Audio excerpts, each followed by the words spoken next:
नमस्कार रसिक हो. नृत्य लावण्य या नृत्य महोत्सवाच्या दुसऱ्या दिवशी पुन्हा एकदा एक वेगळी संकल्पना घेऊन नेहरू सेंटर आपल्यासमोर सादर होत आहे. मनीषा साठे यांच्या शिष्या आपल्यासमोर सादर करत आहेत कथ्थक रचना. आणि त्या कथ्थक रचनेमध्ये कोणत्याही शुभ कार्याची सुरुवात विघ्नहर्त्या गजाननाला स्मरण करून केली जाते आणि तशीच या नृत्य प्रस्तुतीची सुरुवात आहे राग बैरागीमध्ये विबद्ध एका बंदिशीने आपण करतोय. यात गणपती म्हणजेच शंकर पार्वतीचा पुत्र सर्व विघ्नांचा नाश करणाऱ्या सुबुद्धी देणाऱ्या अशा गजाननाला वंदन केलेलं आहे. मनीषा साठे यांच्या शिष्या सादर करतात गणेश वंदना.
Yeah.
विघ्नहर्त्या आणि सुखकर्त्या अशा गजाननाला वंदन झाल्यानंतर निश्चितच गणपतीचं स्तवन झाल्यानंतर एक वातावरण निर्मिती ही नेहमीच होते.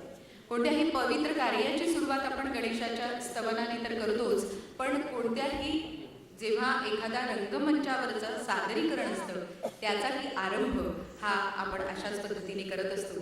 आणि कथा कहेसो कथक, एक कथनाचा मार्ग हा कथकमध्ये आपल्याला नेहमीच दिसतो.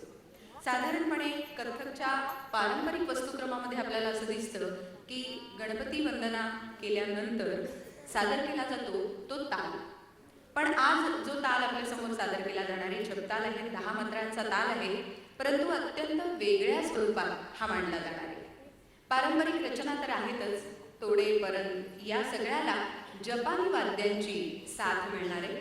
नृत्यातली हस्त पदसंचलन यातलं वैविध्य आणि त्याला मिळालेली विविध वाद्यांची अत्यंत सुरेल साथ असा एक अनोखा मिलाफ या रचनेमध्ये आपल्याला दिसेल. याची रचना जपानचे यासुहितो ताकीमोतो यांनी केलेली आहे. आणि आणखी एक वैशिष्ट्य म्हणजे त्यांनीच एक वाद्य तयार केले ज्याचं नाव आहे इलेक्ट्रोन. आता हे वाद्य दिसायला पियानोसारखं दिसतं आणि आपल्याकडे जसं सिंथेसायझर हे वाद्य आल्यानंतर त्या वाद्यातून अनेक प्रकारची वाद्यांच्या रचना किंवा अनेक ध्वनी हे जसे निघायला लागले तसेच जगातल्या सगळ्या प्रकारच्या वाद्यांचे आवाज हे या वाद्यातून निघतात. त्याचं नाव इलेक्ट्रोन आणि याची निर्मिती केली आहे जपानमधले जे संगीतकार आहेत ताकीमोतो सेन यांनी. त्यामुळे यानंतरची जी रचना आहे ती जपतालाची रचना, परंतु त्याला साथ संगत ही जपानी वाद्यांची आहे. त्याला म्हणतात संयुज. आणि सादर करतायत तेजस्विनी, मुग्धा, ईशा, स्वरश्री, प्राजक्ता आणि अपूर्वा.